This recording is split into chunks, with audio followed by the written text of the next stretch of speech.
Well, if you're just joining us now for a little bit of CoastLife, yes, you may notice that one Charlie Sakaitis is not sitting next to me on the couch. He's feeling a little under the weather, but that's okay. We've brought in our very own field correspondent, Kendall Gordon, to take the mantle while he's down. But yes. We appreciate you being here today, and it's always fun hanging out with you here on the couch. I love being here. Me too.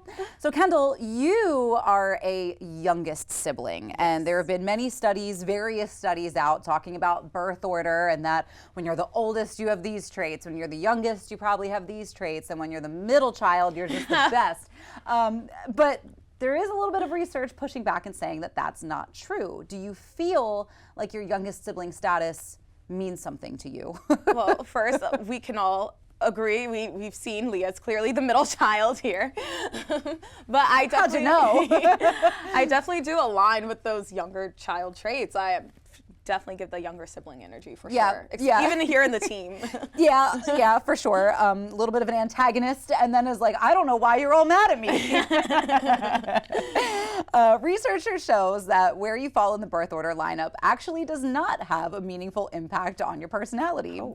Psychologists have looked at huge groups of people, they're talking tens of thousands here, and consistently found that any tiny difference tied to birth order disappear once you account for things like family environment as well as upbringing. Even the long-held belief that firstborns are smarter didn't hold up once researchers controlled for other variables. I mean, clearly some of this research is right. Charlie's a firstborn. Yes, he is. Charlie is the oldest child. So why do we still believe this? It's because these stories feel neat and familiar. They're simple in our brains. We like that. We see a pattern in our own families and assume it must be real, but science tells a different story. Your personality comes from your genes, your experiences, and the people you encounter, not whether you were first, last, or middle in line. And I do think it's kind of interesting.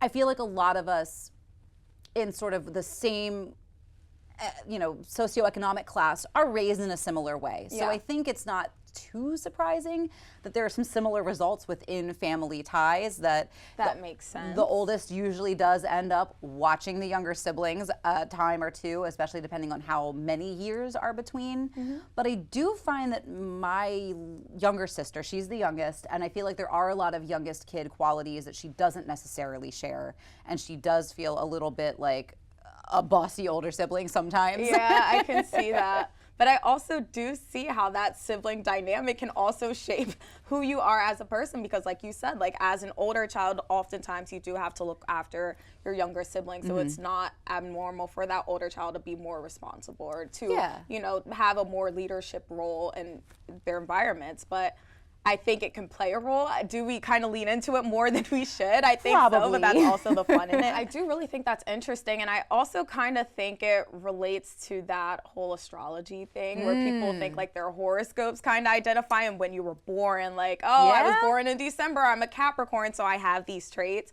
and sometimes people can kind of shape their identity to form those traits, or sometimes it really is just how they naturally are as a person. Yeah, no, I think that is a good point. I think it does play a little bit similarly to astrology, like you said, where when we do see something that relates to us or pulls on those strings that you're like, that is me, how they know me, you do feel a little bit more seen. And I do think, again, like you said, that the oldest tends to be in sort of a leadership role because your younger siblings will look up to you for a certain amount of years until they start driving you crazy, and then you're like, actually, you might be wrong about a couple of things.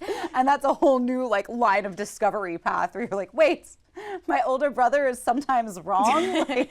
It's a little jarring, and it does sort of reshape that. But I do think it's funny that we two in our office cluster, I think, do line up with those roles. We do. Because not only are we in those age orders in our family lives, but I also think we're sort of in those age orders at work also. Together. Like Charlie is the oldest of all of us. I am one of the youngest on the team. One of the two youngest on the team. So we do have, but it's funny because one of our videographers, he's the oldest, and there's a pretty big gap between his siblings. Right. So you guys are really funny to watch.